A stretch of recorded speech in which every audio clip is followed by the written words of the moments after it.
डंडस point हमेशा से एक रहस्यमय जगह रही है। यहाँ के लोग अजीब और गरीब कहानियां सुनाते हैं, कहानियां भटकती आत्माओं की जो इस पॉइंट पर भटकती रहती हैं। पुराना लाइट हाउस चुपचाप सब देखता रहता है, उसकी रोशनी दूर तक जाती है, लेकिन कुछ परछाइयां हैं जहां रोशनी नहीं पहुंचती, और उन्हीं परछाइयों में छुपे हैं राज। मछुआरे बताते हैं कि उन्होंने अजीब रोशनियां देखी हैं, हवा में फुसफुसाहट सुनी है, लेकिन ये आवाजें जिंदा लोगों की नहीं थीं। अनिका, राज और समीर तीन दोस्त थे।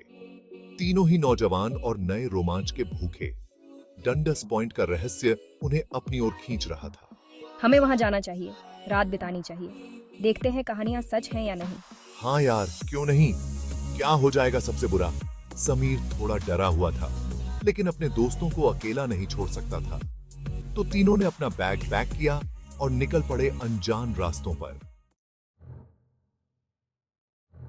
जैसे ही उन्होंने पॉइंट के आसपास के जंगल में कदम रखा, हवा भारी होने लगी। सन्नाटा छा गया। बस उनकी धड़कनों की आवाज और दूर से आती लहरों की आवाज सुनाई दे रही थी। ये क्या आवाज है? झाड़ियों से सरसराहट की आवाज आई, फिर एक फुसफुसाहट, धीमी और अस्पष्ट। तीनों दोस्त एक दूसरे को देखने लगे।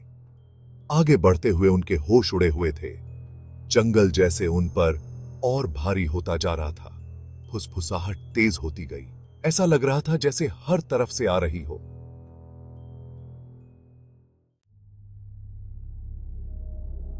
आखिरकार वो चट्टान के किनारे पहुंच ही गए। लाइट हाउस ऊपर खड़ा था। अंधेरे में उसकी रोशनी अकेली दिख रही थी, और तभी उनकी नजर उस पर पड़ी। चट्टान के किनारे एक साया खड़ा था, लंबा और पतला। उसका रूप धुंध में छिपा हुआ था। वो जैसे पलक झपकते ही गायब हो रहा था। तीनों दोस्त डर के मारे जम गए। उनका खून सूख गया। साये ने धीरे से अपना सिर घुमाया, और चेहरा न दिखाई देने पर भी उन्हें गहरा दुख महसूस हुआ।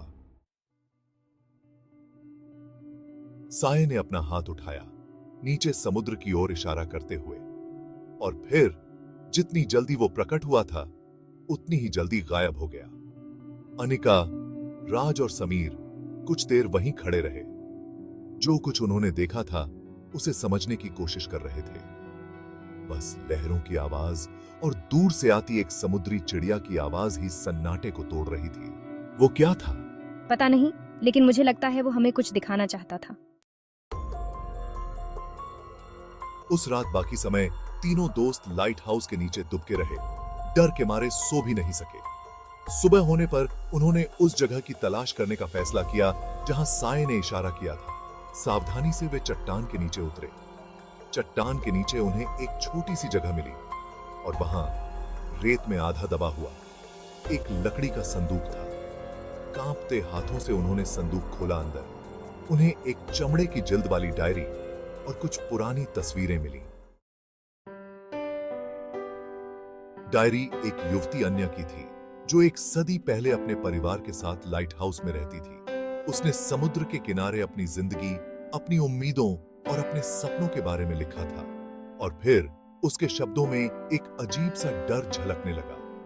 उसने एक भयानक तूफान के बारे में लिखा, समुद्र में खोए हुए एक जहाज के बारे में, और अपने दुख और निराशा के बारे में। आखिरी पन्ने पर एक दर्दनाक विदाई थी, जो पछतावे और शांति की चाहत से भरी थी। दोस्तों को एहसास हुआ कि उन्होंने जो साया देखा था वो अन्य का ही था, जो इतने सालों बाद भी सुकून की तलाश में भटक रही थी। उन्होंने ठान लिया कि वे उसे शांति दिलाने में मदद करेंगे।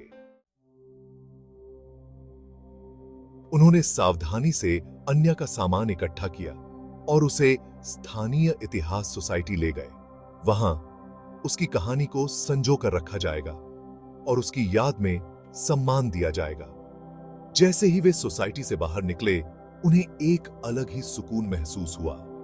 हवा में फुसफुसाहट गायब हो गई थी। उसकी जगह एक शांति छा गई थी। डंडस पॉइंट के राज अभी भी अनसुलझे थे, लेकिन अनिका, राज और समीर ने एक बहुमूल्य सबक सीखा था। कभी-कभी सबसे बड़े रोमांच डर को जीतने के बारे में नहीं होते, बल्कि अपने आसपास की अनदेखी दुनिया के प्रति दया और सम्मान दिखाने के बारे में होते हैं।